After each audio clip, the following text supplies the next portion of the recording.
আসসালামু আলাইকুম। সবাই কেমন আছো? আলহামদুলিল্লাহ ভালো আছি বাবা, অনেক ধন্যবাদ। আচ্ছা, আজকে আমরা সবাই এখন একসাথে হয়েছি। এখন আমাদের প্রাইজ গিভিং সিরিমনিটা কমপ্লিট করব, ঠিক না? আন্তর্জাতিক মাতৃভাষা দিবস হিসেবে আমরা চিত্রাঙ্কন প্রতিযোগিতা ও কবিতা আবৃত্তি প্রতিযোগিতার আয়োজন করেছিলাম। যথারীতি প্লে অ্যান্ড লার্ন শ্রেণী থেকে চিত্রাঙ্কন প্রতিযোগিতায় প্রথম হয়েছে এলিজা মেহনাজ।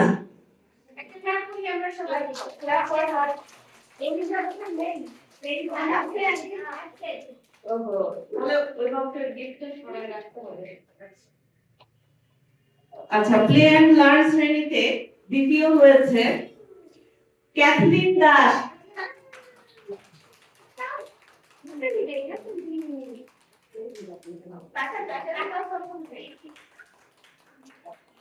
Congratulations.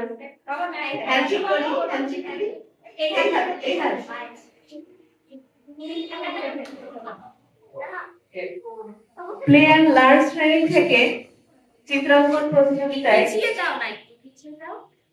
তৃতীয় হয়েছে আদিবা জান্নাত।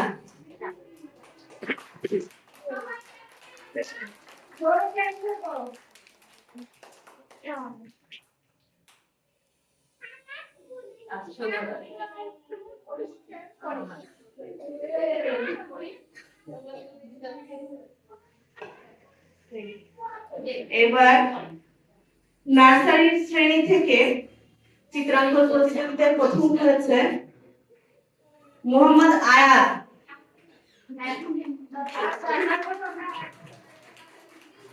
অনুপস্থিত সম্ভবত।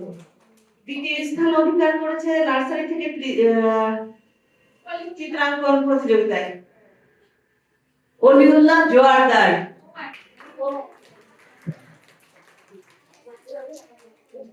আচ্ছা, নার্সারি শ্রেণী থেকে চিত্রাঙ্কন প্রতিযোগিতায় তৃতীয় হয়েছে নাজিফা জাহিন নাওমি।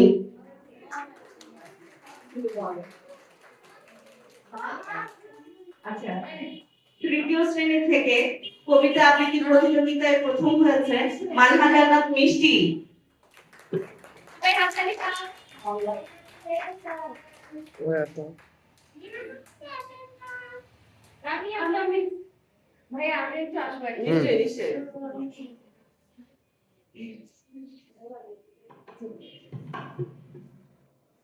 ভালো করে দেখা যাচ্ছে এটা?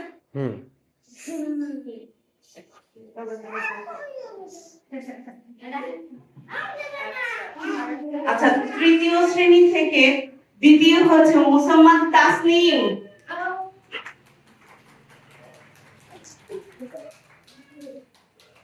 Thank you, bro. Thank you, bro.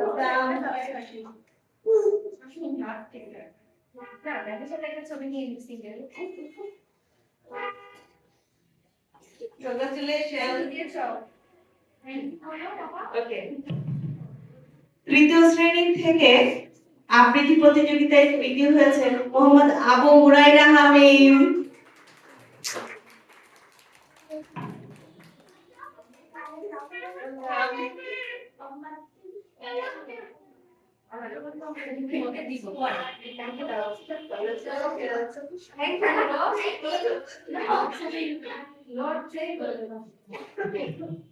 সত্যি কথা বলতে কি, আমাদের বাচ্চাগুলো এত ছোট, বিশেষ করে প্লে অ্যান্ড লার্ন শ্রেণীতে, ওরা বোঝে না যে কম্পিটিশন কি, সেখানে স্থান অর্জন করা দূরে থাক।